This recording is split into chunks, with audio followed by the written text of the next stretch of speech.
El área de Bogotá corresponde a un sinclinal del Terciario tardío y relleno por depósitos de origen lacustre de la era cuaternaria.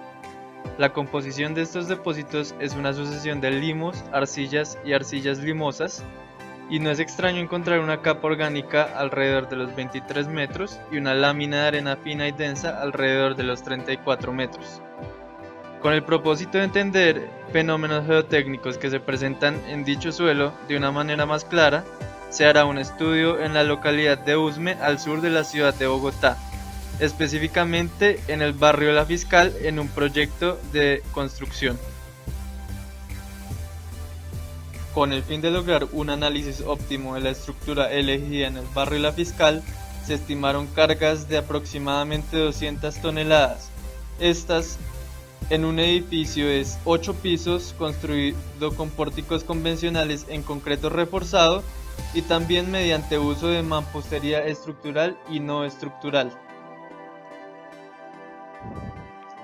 Para la realización de dicho proyecto fue necesario realizar el análisis de los parámetros exactos del suelo en aquella zona.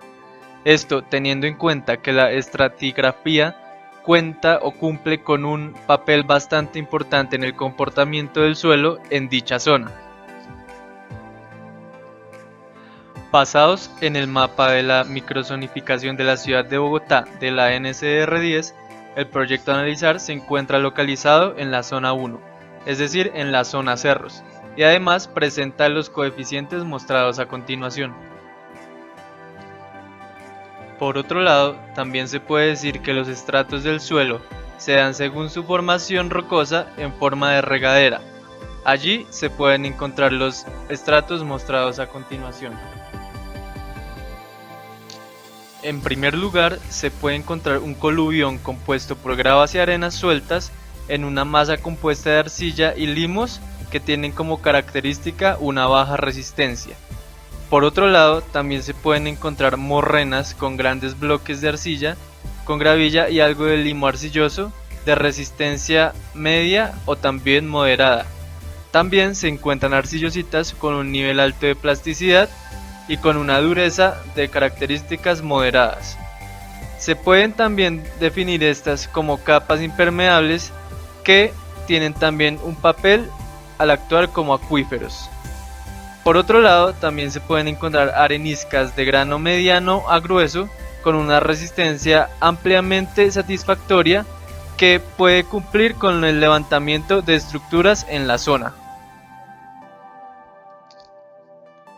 Además, también se puede decir que la ciudad de Bogotá presenta una geomorfología montañosa y escarpada. Bueno, ahora con el fin de calcular los parámetros efectivos de resistencia del suelo, se acudió a dos artículos estimativos de parámetros efectivos de resistencia, uno con el SPT y otro que también muestra resultados de ensayo de laboratorio denominado TRCL para arcillositas, y también se utilizó el método de Hook-Crown para las rocas encontradas en la zona. Mediante el método de Hook-Crown, como se puede ver en la imagen a continuación, se encontró una resistencia a la compresión uniaxial de 20.000 kilopascales. Por otro lado, para la arcillosita, el rango encontrado o determinado a la envolvente correspondiente presentó, como se observa, un peso unitario igual a 16 kN sobre metro cúbico. De los resultados correspondientes a la gráfica de Moore, se puede ver que se obtuvo una cohesión de 245 kilopascales y un ángulo de fricción correspondiente a 38,3 grados. Por otro lado, como se observa para la arenisca en el estrato superficial, se puede ver que tiene un ángulo de fricción correspondiente a 28 grados y una cohesión correspondiente a 7 kilopascales. Si esta misma arenisca se analiza a una profundidad que corresponde de 3 metros a 7 metros, se ve que se presenta un ángulo de fricción mayor de 53 grados y una cohesión correspondiente a 252 kilopascales.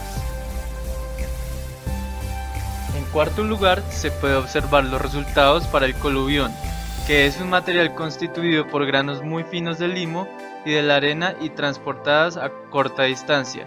Si se analiza el coluvión en el estrato superficial, se puede ver que tiene un ángulo de fricción de 33 metros y una cohesión de 1 kilopascal, mientras que si dicho coluvión se analiza en una profundidad de 4 a 7 metros, su ángulo de fricción va a aumentar a 53 grados y su cohesión a 252 kilopascales.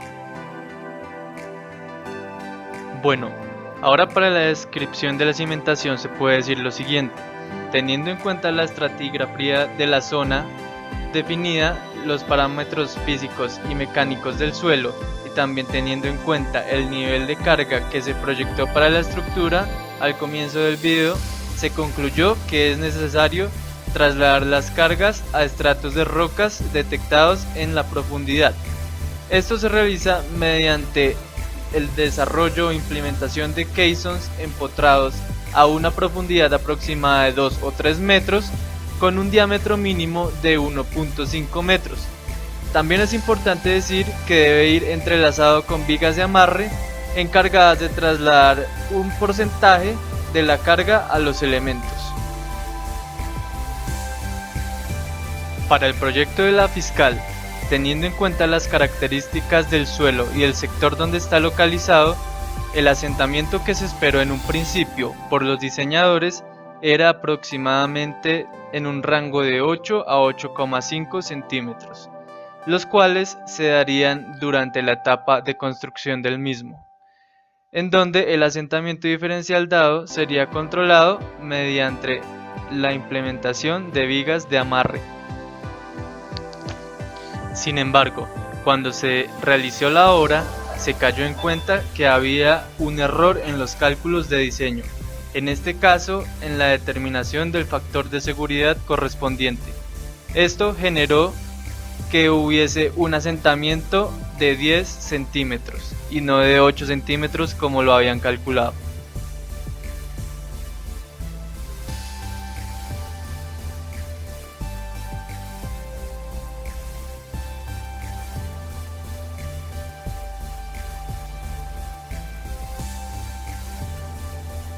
Para la capacidad portante, se tuvo en cuenta que se trataba de un suelo de tipo fino que a corto plazo traería o contaría con características de tipo no drenado.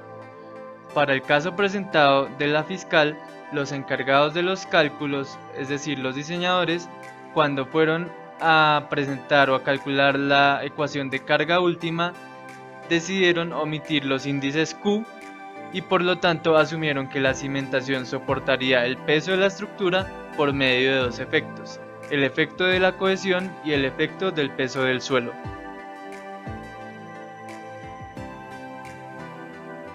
Como se pudo ver en la realización de los cálculos, se obtuvo un valor de carga última de 362,8 toneladas sobre metro cuadrado, esto teniendo en cuenta que todavía no se le había aplicado el factor de seguridad.